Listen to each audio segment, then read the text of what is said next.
So I'm here to introduce you to the author TJ Lovat. So from now on we'll be calling him TJ. And to launch Son of a Jacobite, congratulations on your first novel. You're clearly a prolific author and people will be familiar with your academic works, but this is your first novel, so it's a pretty exciting occasion and launch where you actually get to sign books. And I don't think you've done that very much before. And this is a nice occasion for me because Terry has been my supervisor, so the tables are turned tonight and I get to ask the questions and conduct the hard chat. So in 25 words or less, who are the Jacobites? 25, I'll just be clearing my throat, I think. Jacobites, they're the Jamesites. They were the ones who wanted the deposed James II, deposed in 1688, King of England, by his daughter, of all people. He was Catholic, she was Protestant, so it's a lot to do with all of that. The Jacobite thing went on for 60 years or so, from 1688 through to the time of this story. By the time we get to the story, James II died in the exile in France. James III, the exile king, has kind of gone off the boil, and anyone who's watched Outlander, of course, would know that his son, Bonnie Prince Charlie, was the one that they were trying to install on the throne. Very much a Scottish, English, Catholic, Protestant kind of a squabble. I just appreciate that succinct answer. Thanks very much. You're doing very well so far. So Terry, the novel covers a lot of ground.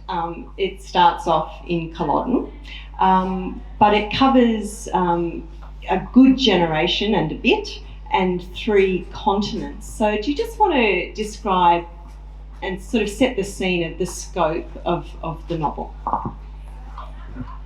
Well, it starts with the decimation at Culloden. It was the end of the Jacobite rebellion, and everything that followed on from that, basically called the Highland Clearances, which was an attempt by the English to devastate, demolish all of Scotland. You know, they couldn't eat Scottish food, dress, play bagpipes, all of that sort of stuff.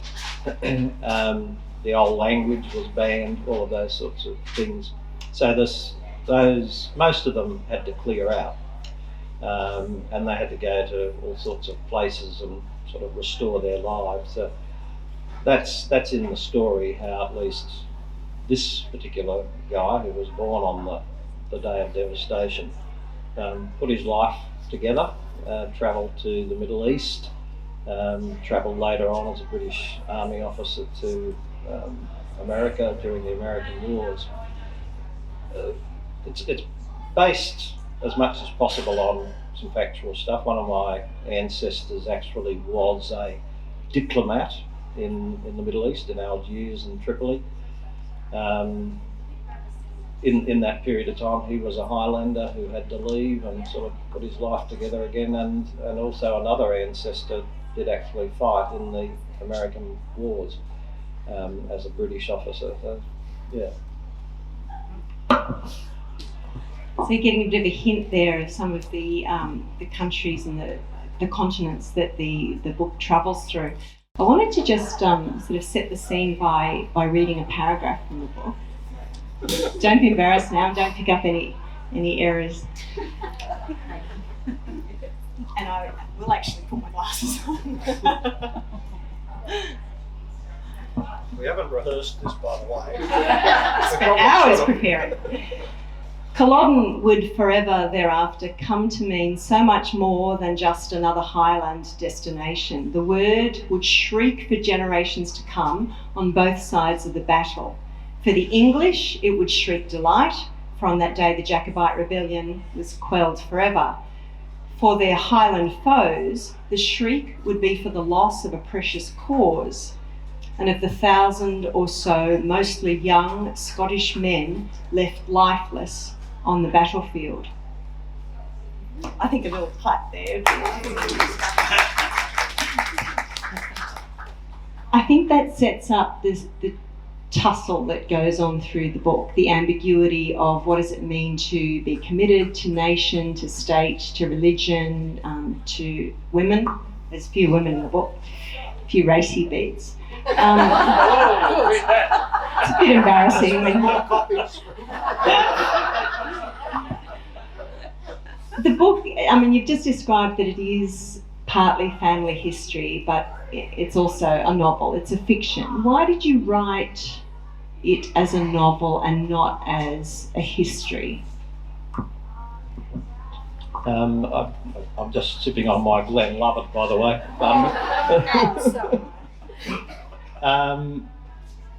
I've done quite a bit of, if you like, serious research on my family, maternal and paternal. A lot of it leads back to the Highlands and around about this period of time.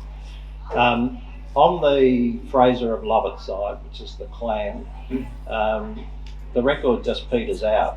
Around about 1770 is about as far back as anyone seems to be able to get. And as some of you know from the photo that Amy and Laura sent around, I actually met Lord Lovat just a week or so ago up near Inverness, and we were chatting about all these things, and he said, yeah, that's just the way it is. He runs this big thing called the Lovat Estates. It's got all sorts of historical records, so they're often being asked, there's a gap here and do you have any of the records? They don't. They stuff was burnt, any Scottish name was sort of suppressed. The only thing left really as a marker of what might have been hundreds of my clan members is the stone, Fraser. That's it. There are all sorts of names in there.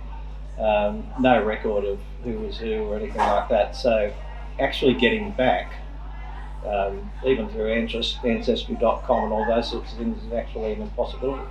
So I guess it got to a point, and I thought, well, what do you do now? All sorts of clues. The father's background goes to an Edward Lovat in Lancashire in 1776, he's born, referred to constantly as son of a traitor, and all the things that the English referred to the Jacobites and their kids as. What do you do, when the record's not there? And one night I was watching Donald Trump and I thought, yes, yeah, make it up. So how difficult or easy was it to make it up, to change genres from your academic writing to writing fiction? Harder than I thought, actually. I thought it would just be a bit of fun. And then I started to get the first bit of feedback. Probably the very first bit of feedback came from Tracy, who had a look and said something like, it doesn't sound like a novel or something like that. And then Amy got hold of it and started to talk about show, not tell, and all of those sorts of things. I had one reviewer from England who read it and said the descriptions are great, but I don't know what these people look like, etc., etc.